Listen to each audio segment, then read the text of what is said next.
asking for a promise from NATO that it will not deploy additional troops and weapon systems on the territory of those NATO members which joined after the end of the Cold War. Judging from what Secretary of State Antony Blinken said, it seems that these requests were rejected in Washington's written response. In other words, it lacks concessions, which means it lacks a diplomatic tone. And Russia is calling that out. These days, the United States and its European allies, who have completely forgotten the culture of diplomacy, are redoubling their efforts to contain our country. Besides the illegitimate unilateral sanctions, they are increasing military and political pressure on Russia. Russian officials have previously indicated that its security proposals were to be taken as a package deal. But Moscow has always signaled that it is ready to talk. As for the U.S. and NATO leadership, they don't seem to be willing to change their stance. You okay there? They say they support diplomacy, Echo? but continue to villainize Russia and threaten with retaliation. Such rhetoric and a president of broken promises make it difficult to put faith in any goodwill gestures from the U.S. and NATO headquarters. For News on RT America, I'm Alex Mihailovich. So it makes you think, how are elected members in Washington responding, especially former members of Congress like Congressman Ron Paul? Well, I spoke with him earlier today and asked him, what does he make of Secretary of State Antony Blinken saying these letters will remain confidential? Here's his response. All this mess was started by U.S. and Western countries and NATO interfering in 2014. Why does no one want to see Canada? Coup there. Oh, it was Trump. Oh, no, not Trump. No, not a Trump or Republican coup. It was a coup by, You are ancient. Obama. And there was a coup there. Victoria Nuland and Jeffries. They have committed a coup. He got rid of elected leadership in Victoria, in Ukraine, and that's why it's continuing. It's still there. That's the process. And they're trying to sort that out. So it's too much outside interference. I think that secret talks, it's not like you never have them, but that's not the problem. The problem is lack of transparency on what our policy is. And as a libertarian, I have foreign policy is not complicated. And I think most people say, yeah, that would be helpful. And it's non-intervention. Mind our own business. Stay out of the internal affairs of other nations. And the founders advise that. So that's pretty easy. And we wouldn't be involved in that. We wouldn't, of course, be involved with NATO or anything else. So I just think my complaint is not only what's going on there, because it's a reflection of a bad foreign policy, and just think of what's happened in this century, in the last 20 years. All this intervention that goes on. We don't declare war, but we sure get involved in a lot of wars. That's why I've been speaking out once again. When we were going into the Middle East after 9/11, I did my best to try to prevent that. And right now, I'm trying to say we need to look at what we're doing in Ukraine, because quite frankly, there's a problem there, but it ought to be dealt with the Ukrainians and their neighbors, not with. Why are we there? I don't know. That is not going to solve their problem. It's going to make it a lot worse. A wise man right there. And here's another wise man with his take on Russia, the U.S., and the situation in Ukraine, author and professor Dan Kovalik. Professor, great to see you again. So on top of this busy breaking news day for you, what a loaded day, by the way, there is one more development, and it has to do with Bulgaria, Professor. Now, a source from Brussels in this article you see here reports that Bulgaria does not want American soldiers. Well, then you go to Radio Bulgaria, where they write, quote, all decisions, including measures to avoid negative economic effects in relation to the Ukrainian crisis, will be according to the development of the situation. This is what the Bulgarian Prime Minister said after the meeting of the Security Council to the government. It goes on to state that Bulgaria was a loyal ally in NATO, and their unity of the alliance was the strongest response to the crisis. And here it is, the punch to the gut. Bulgaria does not want U.S. troops on its territory, but it is ready to accept French soldiers. Do not tell my dad.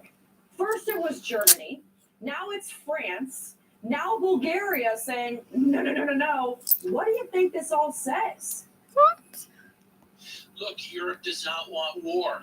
They lived through World War II in a way we did not. We were not invaded. We did not have occupation troops from the Nazis or Japan on our soil. Europe did. Russia itself, we have to remember, lost 27 million lives to the Nazis. France was occupied. These countries know what war is. They don't want it. They don't want the U.S. to be trying to drum up a war against Russia that they know isn't necessary. Another thing, it was interesting, NPR, which has been pushing war, by the way, had to admit today that even the government of Ukraine does not believe a Russian invasion is imminent, as the U.S. Why government the is trying fuck are we to claim. there? So no one in that part of the world wants war, though it appears the U.S. wants war. Mm-hmm. And it's interesting because as you see more and more of these countries, you have the recent F-35s landing in Estonia right now. I think Americans are learning a whole lot of what other countries are a part of NATO and who's involved in all of this. But Professor, like you mentioned with Ukraine, first it was there's going to be an imminent invasion, and then President Zelensky is saying, oh no, you can sleep well. There is no imminent invasion. Why do you think there's so much mixed messaging? The last time we had mixed messaging like this, let's go back to history, World War I. So much mixed messaging, shot fires, and boom, we're at war. What say you? Well, I think there's a few things happening. One, a lot of what is being said in the U.S. media by the U.S. State Department is for domestic consumption. Biden has failed in stopping COVID. In fact, we keep breaking world records for COVID numbers and COVID deaths. The economy is on the precipice of collapse. We have inflation. Biden's numbers are at an abysmal low. And so he's hoping that by, saber rattling against Russia, that he might improve his numbers. I think that's a big part of it. But I also think you have defense contractors that are itching for another war so that they can make billions, if not trillions, off of that. And I think that there are people, crazy people, in the ruling class of the U.S. that think that our economic woes might be solved by another war. Mm-hmm. I think this is what we're seeing right now. Professor, I'm going to get your take on this too, because I've asked a couple of other guests the same thing, and I'm interested in your take. A lot of people saying, why didn't this happen when President Donald Trump was president? Why is it happening now with President Biden? You go to the White House, they say, oh, it's because Trump destabilized the region, and now Joe Biden has to clean it all up. What do you make of that? Is that truly the case? Well, no, I don't think so. First of all, I'll just disclose I voted for Biden. I'm not a Trump supporter, but the one thing Trump wanted was rapprochement with Russia. Mm-hmm. And honestly, that's why he was vilified, right? Mm-hmm. And that was one of the few good things that he wanted. I mean, I think it makes sense to have peace with Russia. I think Russia wants peace with the West. We know this. And Trump wanted it, and he was pressured into backing away from that. And Biden is back to the ruling class policy, which both parties want, and that is eternal conflict with Russia, because Russia is the old whipping post, the old bugaboo that the defense industry can count on to keep the war monies flowing. And it's also interesting too, as you say that about Donald Trump. Donald Trump also said multiple times that NATO is a racket because the United States is paying almost a little bit more than 2/3 of the bill. Yes, we're spending money. Europe's spending money on an alliance that doesn't make any sense anymore. If it ever did, it was created to counter something called the Soviet Union in the East Bloc. Neither of those entities exist anymore. They haven't since 1991. And yet we're acting as if he doesn't even do anything. He just chills. He'll smile and be like, nah, I'm talking about. Convinced they still do exist. And so this makes no sense. And yes, again, Trump, like, a broken clock is right twice a day. He was right about this. Very true. I like the reference. Professor Daniel Kovalik, author and professor, thank you so much. Great to see you again. We're going to have you back soon on this. It's not going anywhere. Thank you. I look forward to it. Thank you.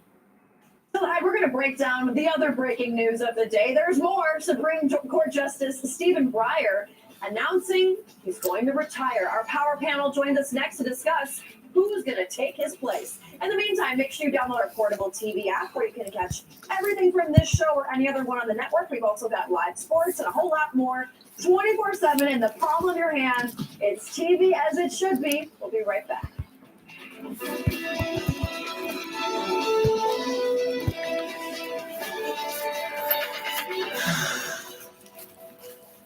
20 Russian ships set sail from ports on the Black Sea for major exercises. The task force includes minesweepers, frigates, and amphibious landing vehicles.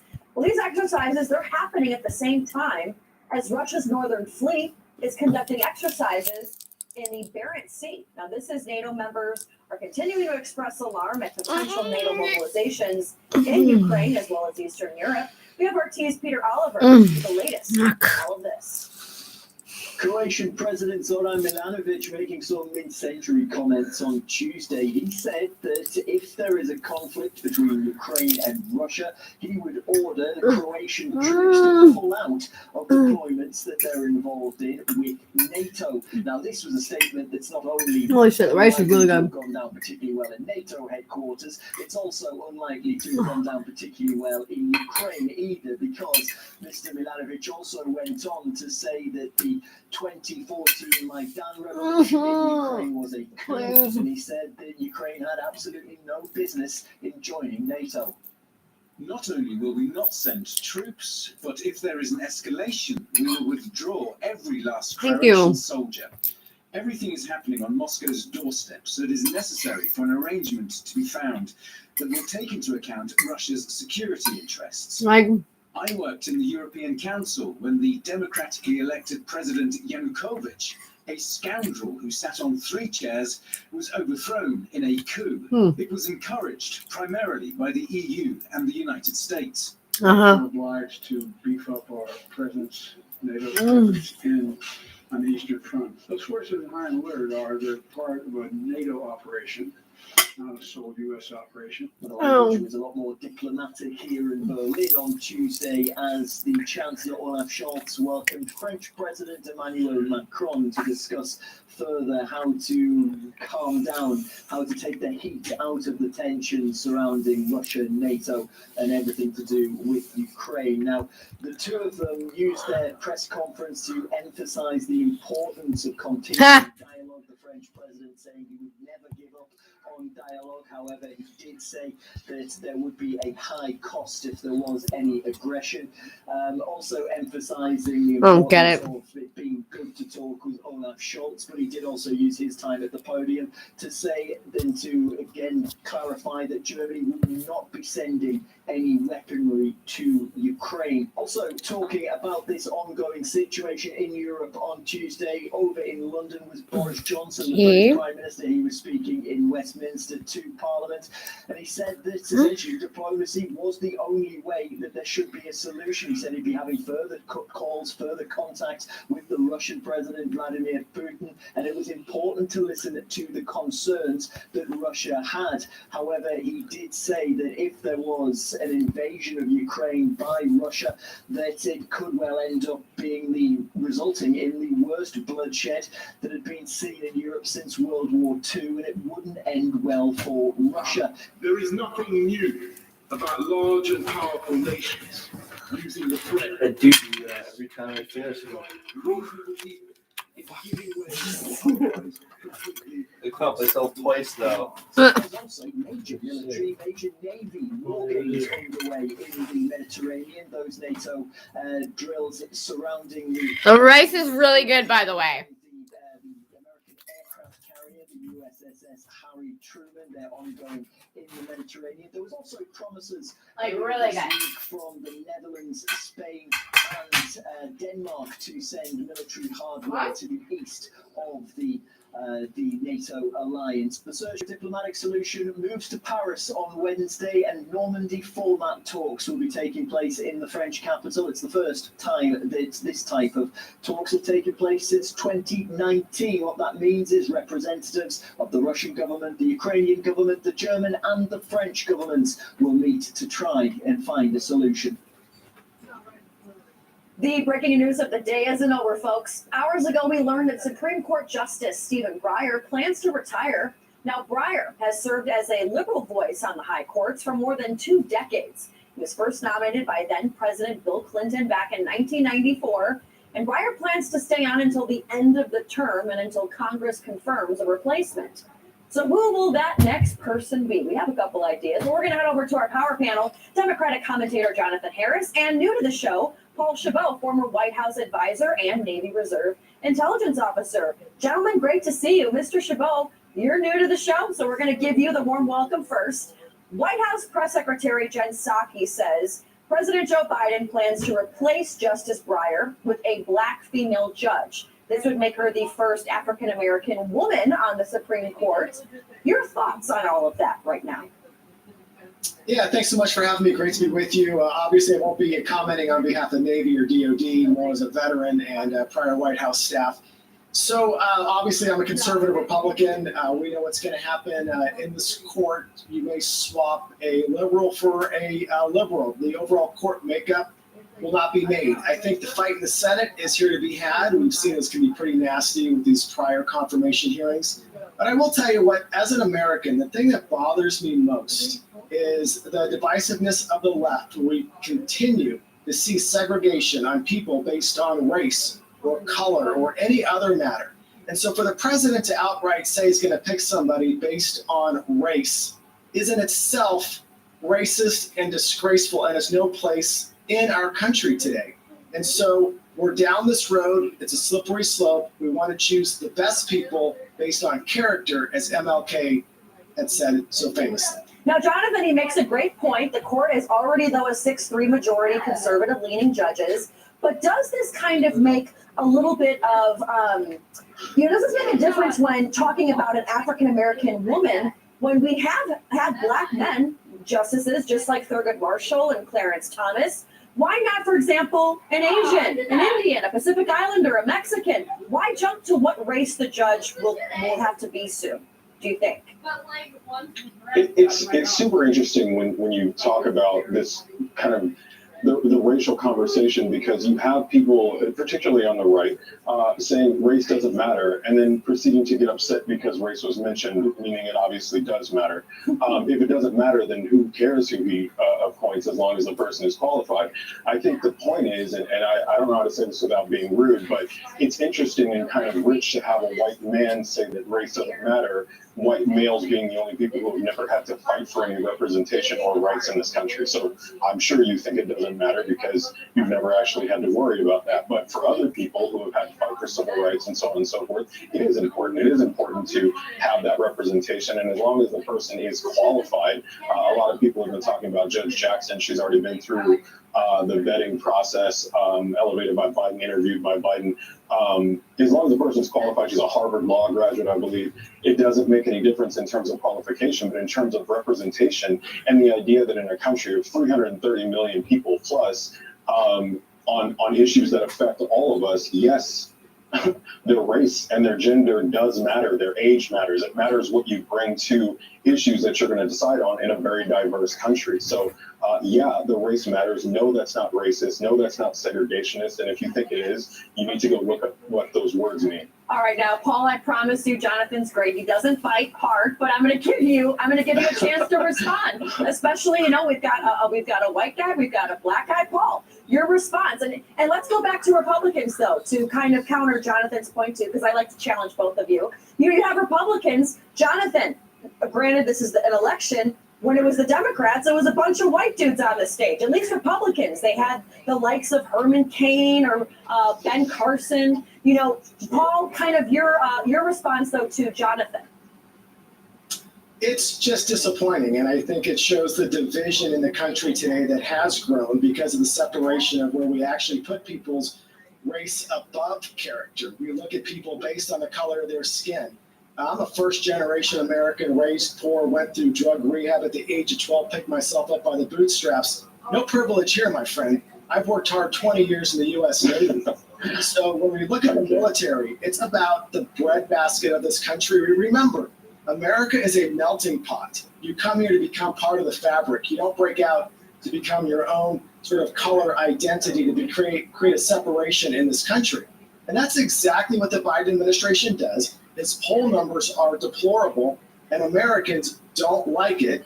And quite honestly, having just celebrated MLK, to see the vision promoted here today as a right, I think is dishonest and quite honestly disgraceful. Jonathan, you know, you have a 6'3". Right? I was going to say, go ahead. Your response, Jonathan. You got about a minute.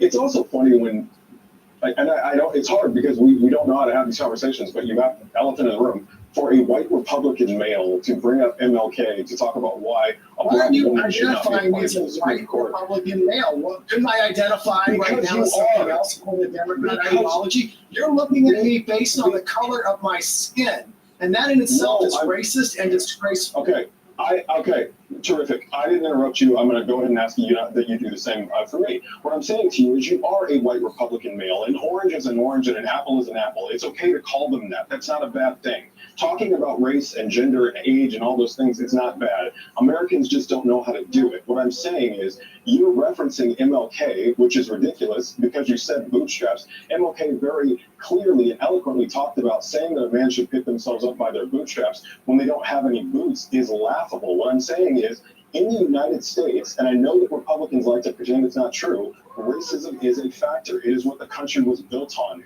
systemic racism. So yes, it does matter when the first time we're seeing a black woman on the Supreme Court would be in 2022. Yes, it matters, and I'm sorry that a white conservative male doesn't think race matters. Shocking. All right, gentlemen. The only thing is I have 20 seconds left in show, but Paul, we're getting you back. Jonathan, we're going to get you back with Paul, too. Paul, you made the cut. I love you. Gentlemen, great to see you. Thank you so much. Thank you so much for watching the news. We hope you learned something. Tell everybody to send them our way and go ahead and download our portable TV app. What a panel, right? As always, folks, good night, and may the good news be yours.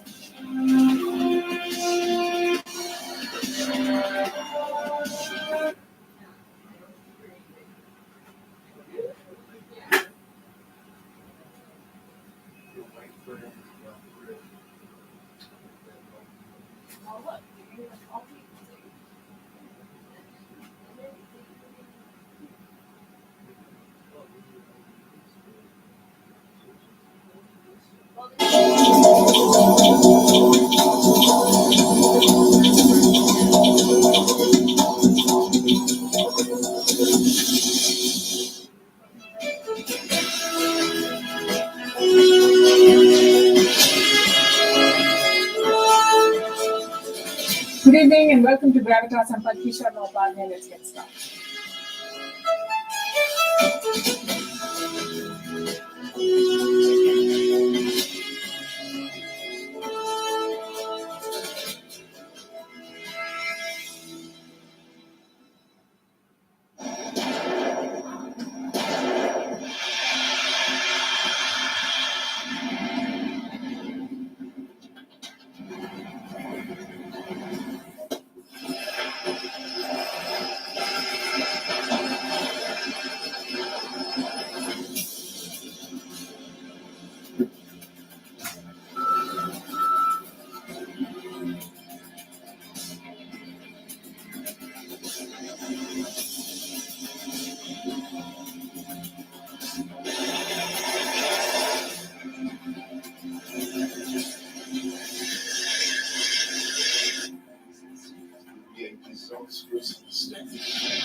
How much do you know about Ukraine? It's famous for its beautiful landscapes, its culture that spans thousands of years, and a deadly nuclear disaster in Chernobyl. Ukraine is the second largest country in Eastern Europe. It was once the breadbasket of Europe. Today, it is a test for Europe. Ukraine says it could be invaded by Russia any moment. Its military has advanced since the annexation of Crimea a few years back, but it's still no match for Moscow. Russian troops are showing off their firepower at the border. American and British diplomats are being pulled out of Ukraine. The West is promising support, even deploying weapons, but stopping short of a promise to get their hands dirty should there be a war. The stakes, you see, are too high, and Europe is a house divided. What does it mean for Ukraine, also for Russia, which may not really want a war if the threat of war will suffice? On Gravitas tonight, we'll break down the conflict that has all the elements to erupt into a full-blown war. Also on the show tonight, Boris Johnson's parties are killing his career. The latest row is over his birthday bash. UK police have launched an investigation. Is Vladimir Putin going to Pakistan? What is Moscow's relationship with Islamabad, and how should New Delhi see this? Soldiers in Burkina Faso announce a military takeover on state television. We'll bring you the full story. And we are in the middle of a global learning crisis. School closures have disrupted the lives of over 31 million students. We'll discuss. We begin, as always, with Gravitas Global Headlines.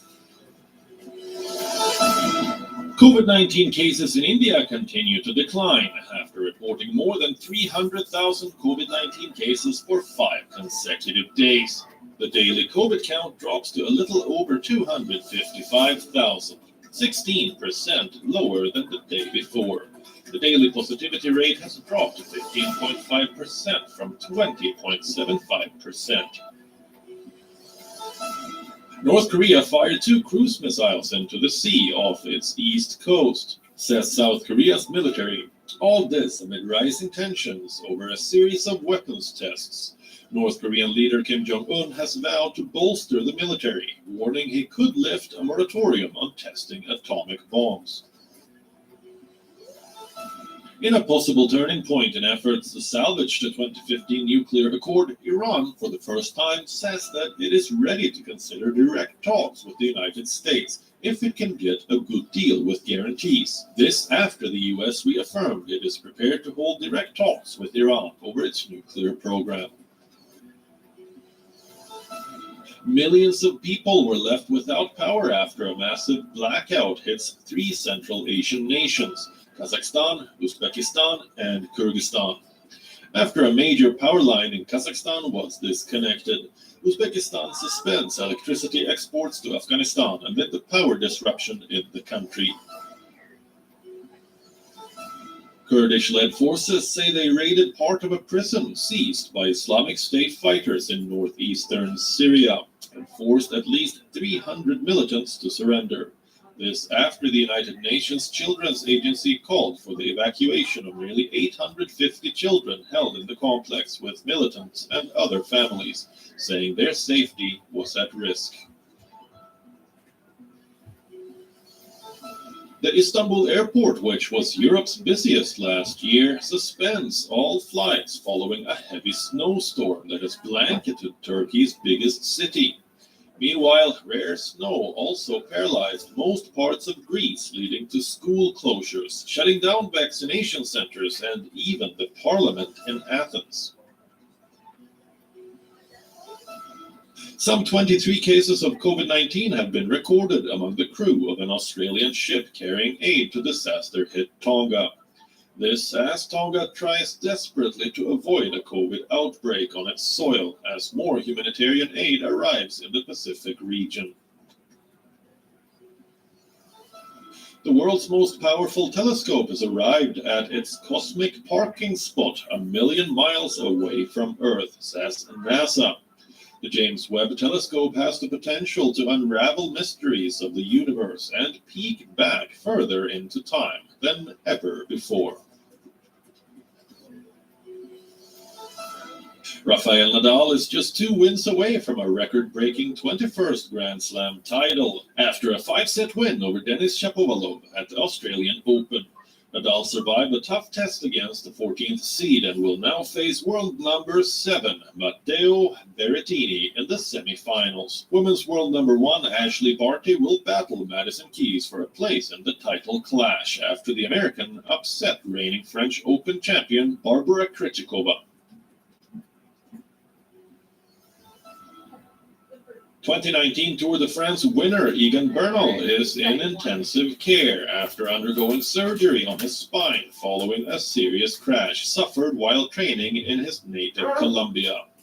The 25-year-old underwent multiple rounds of surgery, with doctors working to repair fractures in his right leg and kneecap, as well as a collapsed lung. Doctors have said that the neurosurgery has ended successfully.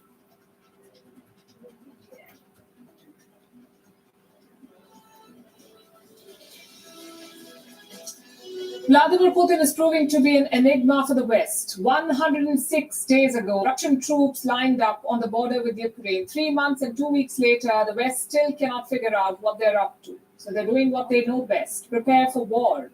The US has put thousands of troops on standby. NATO has already deployed soldiers with advanced weapons. This is not a standoff anymore. This is a conflict.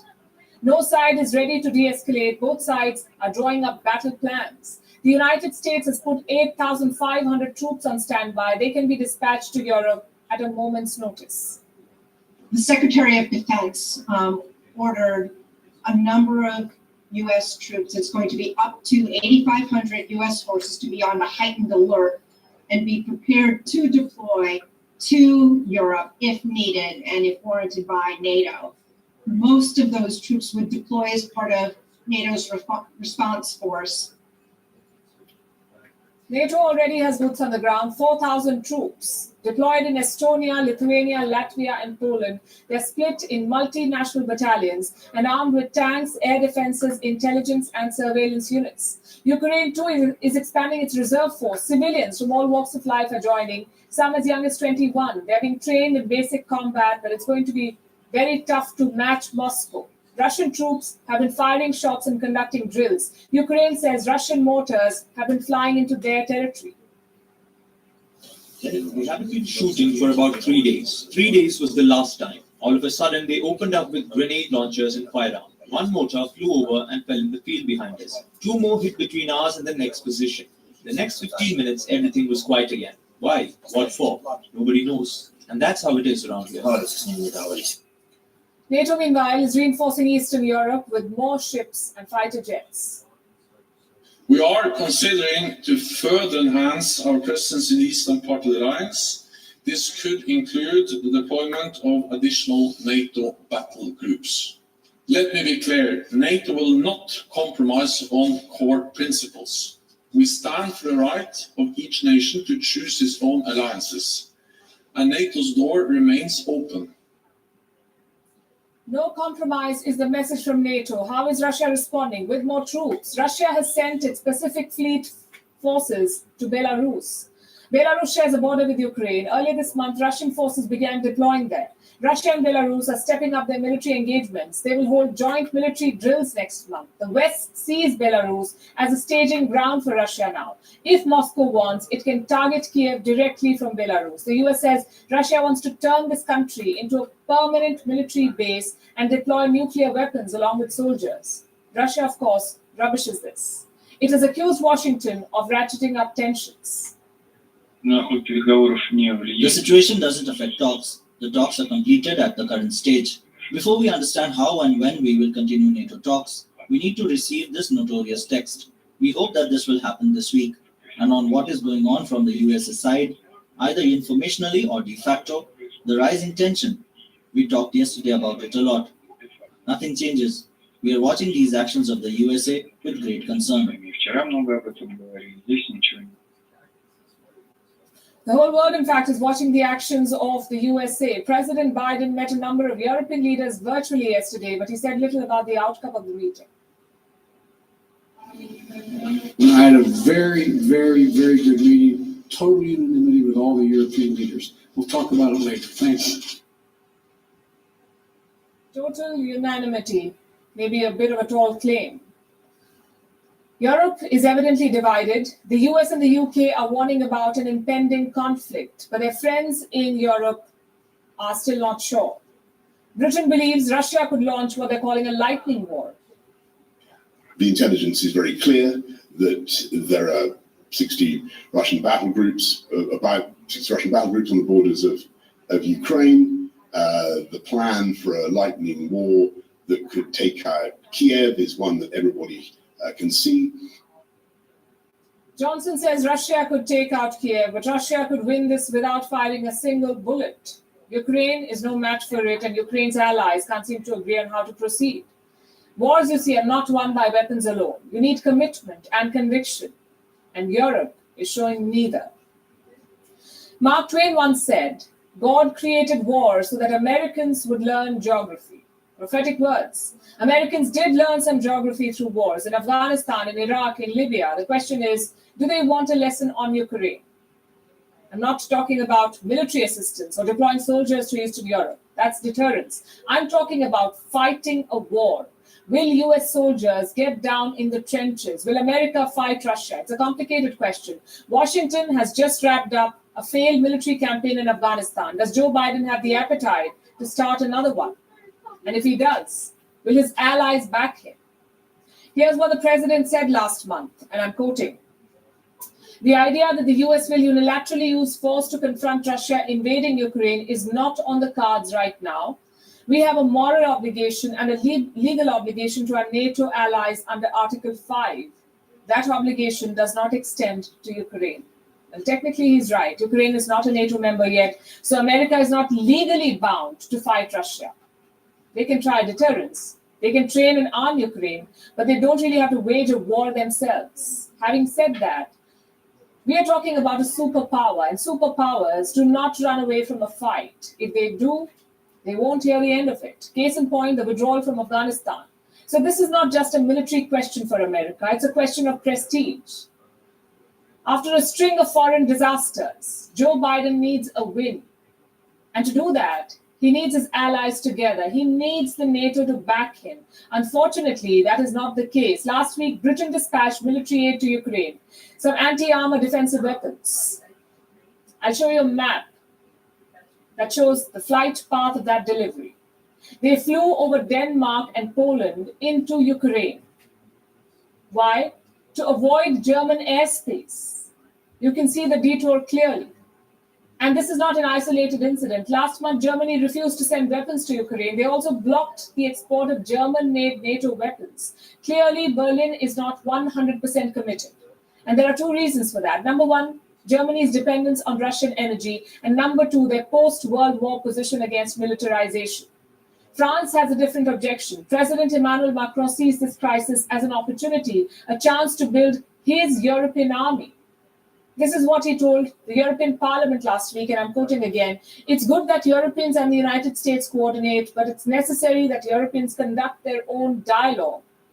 We must put together a joint proposal, a joint vision, a new security and stability order for Europe. This is what Emmanuel Macron said. America does not feature in this new order. The folks in Russia were quick to notice that. Here's what the Moscow Times said about Macron's statements. France calls for EU-Russia security pact in break with US.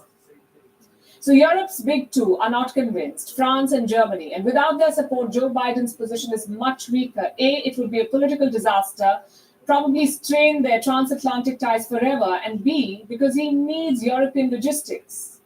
You have to remember the geography. The US is almost 6,000 miles away from Ukraine. Their troops need European bases and support. So fighting alone is not an option, not even for superpower America. Unless NATO is united, Biden will not wage a war. And don't forget the elephant in the room, nuclear weapons. Russia has around 6,400 nuclear warheads lying around. A direct confrontation between the world's biggest nuclear powers is apocalypse light. Neither Putin nor Biden wants that. So America is still betting on sanctions. Nothing new for Vladimir Putin. His country has been sanctioned multiple times by the West. Each time he finds a new market, like Venezuela, Iran, and now China. So sanctions alone will not discourage Vladimir Putin, and this stalemate actually works in Russia's favor. Think about it. America does not want war. Moscow does not care about Western sanctions. So what's stopping Putin from marching into Kiev? Two things. Number one, mass casualties. Ukraine may not be able to defeat Russia, but it can give them a bloody nose. So invasion will come at a steep cost. And reason number two, invading is one thing, controlling is another.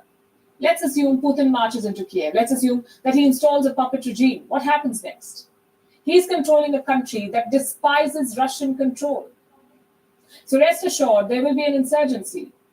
And who will support that insurgency? The West. We've seen it happen before. Soviet-backed insurgents dismantled America and Vietnam. In response, American-backed Mujahideen dismantled the Soviets in Afghanistan. This chain of proxy wars is not new, and Putin knows all of this. So essentially, we are looking at a lose-lose situation. War, invasion, all of it ends with deaths and losses. The public may cheer the saber rattling, but they won't cheer sending their children to the trenches. And I know what you're thinking. How long can this standoff continue? Surely something has to give. Well, logically, yes. Russia and America may reach some sort of compromise, but it's not a guarantee. We often forget that we had 40 plus years of Cold War, the same standoffs, same proxy wars, same failed talks. So the threat of war may keep rising, but along with it, the cost of war also rises. And that is the deterrent on both sides, the cost of war. You heard about Twain. Let's now introduce you to a character from Fitzgerald. Meet the new Gatsby, Boris Johnson, currently moonlighting as the British Prime Minister. Johnson's parties have become the talk of the town. They have DJs, loud music, buffet dinners, wine and cheese, drinking till dawn, party props, and absolutely no rules. Like Gatsby, Johnson sometimes attends these parties, sometimes he skips. On the 19th of June 2020, Johnson was the life of his party. The British Prime Minister cut a cake as 30-odd men and women surrounded him and sang happy birthday. None of these 30 guests were supposed to be there. The UK, you see, was in the middle of its first lockdown. There was a ban on social mixing. Indoor gatherings were outlawed. No more than 2 people were allowed to meet indoors. But here was a party of 30 people at number 10 Downing Street. Boris Johnson was turning 56. And that was not the only occasion on which he partied during this pandemic. There was a cheese and wine party on the 15th of May 2020. It was at the Tenby Garden. Boris Johnson was there, as was his wife, Carrie, and 17 other people. Again, none of the 17 were legally allowed to be in attendance. On the 20th of May 2020, there was the famous BYOB, Bring Your Own Booze. Most of you know about it by now. At least 100 people attended the party, all illegally. There was a Downing Street flat party on the 13th of November 2020. There were impromptu drinks on the 25th of November 2020, parties on the 27th of November 2020, 10th of December the same year, 11th of December. The Tenby got a new wine fridge. On the 14th of December 2020, the Tory headquarters had a Christmas party. Everyone else in the UK cancelled Christmas parties and plans. They were spending the holidays alone because there was a ban on social gathering, but it did not apply to the Tories. They had a grand buffet. On the 15th of December, Boris and company had a Christmas quiz at Tenby. The staff wore tinsel and Santa hats. For everyone else in the UK, social gathering was still banned. There were parties on the 16th of December, 17th of December, 18th of December, and 16th of April 2021. That day, the staff drank till dawn. The same day, Prince Philip was laid to rest. Now, for those of you who have not been following the party saga, here's a quick recap. The British Prime Minister first denied attending any party. Johnson said he did not realize the BYOB party was a party. Apparently, he mistook it for a work event. 1 week later, Boris Johnson said that he was not aware that the social gathering was against COVID rules. Somebody can all of a sudden get up on the couch. And now Guess what's up there? With a birthday tree. That's next. Should you expect more skeletons tumbling out of this building? Even Boris Johnson is not sure. Listen to this conversation. Can you guarantee that no more embarrassing allegations about alleged breaches of lockdown within Downing Street will come out before that report is published? What I can guarantee is that this government is focused 100% on dealing with the big problems that we have. Your butt crack. I bought a candle. Thankful. So it's gonna come on your titties. Looks like the British press has had enough. All the headline read, The "You most can't have your romantic, birthday you know. cake and eat it, Boris." Another reminded its readers that Bojo had big birthday bash while the rest of us were all in lockdown. They were the third one declared. Johnson's problems grow with birthday party leak, and rightly so. It looks like someone finally called the police on the party animals. The Scotland Yard has stepped in. It will now be investigating all the parties at number 10 Downing Street through the pandemic. My officers have assessed several other events that appear to have taken place at Downing Street and Whitehall. Oh no. On the available information, Embarrassing to say the least. When was the last time you heard police investigating parties by a prime minister? Boris Johnson said he would cooperate with the police. Earlier this evening, he addressed the British Parliament. And it's like not like I'm trying to like be a dick and So I welcome the next decision to conduct its own investigation, because I believe this will help to give the public the clarity it needs and help to draw a line And it sounds under like you just being matters. overly But I want to sarcastic, make like, sure that yeah, House, Mr. of course Speaker, they would and do the something country like that. that Oh I my and the God. whole government are focused 100% on dealing with the people's priorities, Do you love your cat? including Do you think your cat loves you? I was leading like, role in protecting freedom and just around the like world. this whole segment about cats and if your cat The loves you opposition or is not. having a field day. They're I'm playing so all tired possible of that. cards, emotional, moral, legal. Way and better written than on our all dudes. of them is the word resign. But you gotta consider fucking Prime Minister is a India, national that fucking distraction. government is fucking There's no doubt. corrupt as shit. Honestly, Boris Johnson may soon be left with no Fucking choice. see people standing in line with Pandemic like those parties are helium killing his tanks. political career. Fucking, Many Tory MPs have to already fill them written with letters of no oxygen. confidence. Many have And publicly they are called like for all his in line resignation. coughing. Some And MPs they're are like, we've reportedly been being in line blackmailed waiting into to get these supporting oxygen tanks Boris for Johnson's like government. But for 24 how hours long? at Soon the least. much awaited investigation. And they're all like, I have Super COVID. I'm out. super sick, but my parents are literally Push the suffocating remaining to death. MPs over the edge. And I can't sit there and watch, like, I want to be there to take care of them, but can't. Because I have to be here standing in line for fucking oxygen. I would be like, that's insane. That's like terrible. And all in Yeah, all, you like your it's a meat? grim scenario for Boris No, Johnson. it's okay. He survived the Yeah, mishandling of the pandemic. No, it's just but like, he I may don't not eat a lot of survive meat the now. hangover I'm in kind his of like party. off meat. Let's talk about China now. Chinese Let's talk about celebrities are China. now facing the wrath of the Yeah, state. let's. Ahead of the Lunar New Year Oh, festivities, come on. Beijing has kicked off a clean-up drive. China says it wants to quote-unquote I want to put the purify the fucking internet harness on by her. taking down celebrity I tried to put it on her, but she banning clubbed me child to death. influencers. Why is the state targeting celebrities? Our next report has some answers. China has a new Why snack food, didn't I? That's okay.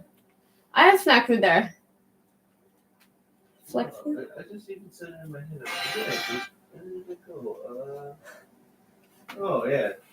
Chicken burgers is your fast food. You just gotta put it on a pan, throw it in the oven. No, I don't like meat. I haven't really been eating very much meat recently.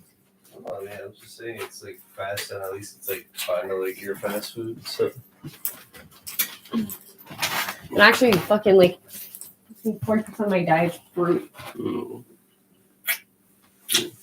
I'm so mad at you. You got me doing this stupid sewing machine thing. but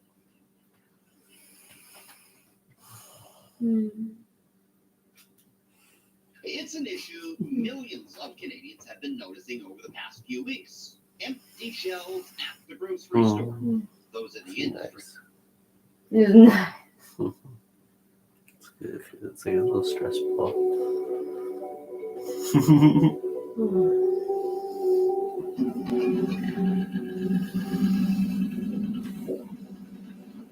Shut up, right there. What is that? Seals.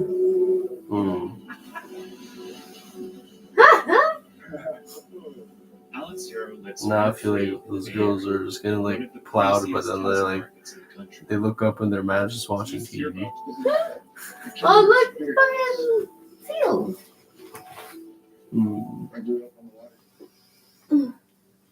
Yeah, you know.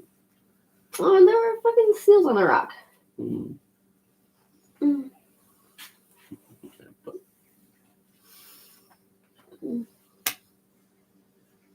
Mental health. I don't think they'll want to know what's coming out of the trial. If that doesn't need to go ahead even.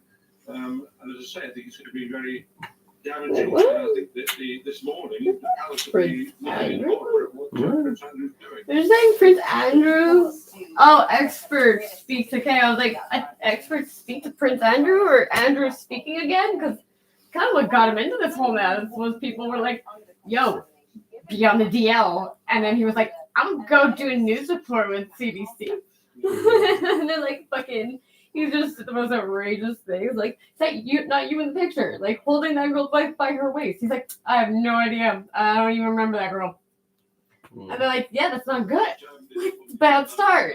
And so he doesn't sweat. It's all about grabbing that waist. I was like, Yeah, but like he's saying he doesn't sweat. He has a condition that makes him not sweat. It's like, what are you talking about? But it's just because he's gotten by in life, being able to say anything, and people are like, yeah, absolutely. Mr. Peckford and Oh. Mr. Peckford and I have been talking over the last week. Oh, there's a guy something with blasting his butts, and I just keep fucking dying every time. BUTTF.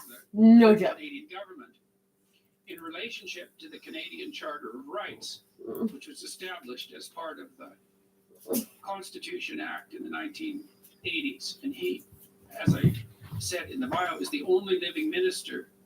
Apparently he just got off fucking benzos. And is there Benzos? Like Xanax. He was prescribed Xanax. Which makes a lot of sense because he was fucking all over the Bible recently. And he was like, those things will fucking destroy you. Of the people who were instrumental in drafting, writing, and agreeing on all of those fundamentally important accords.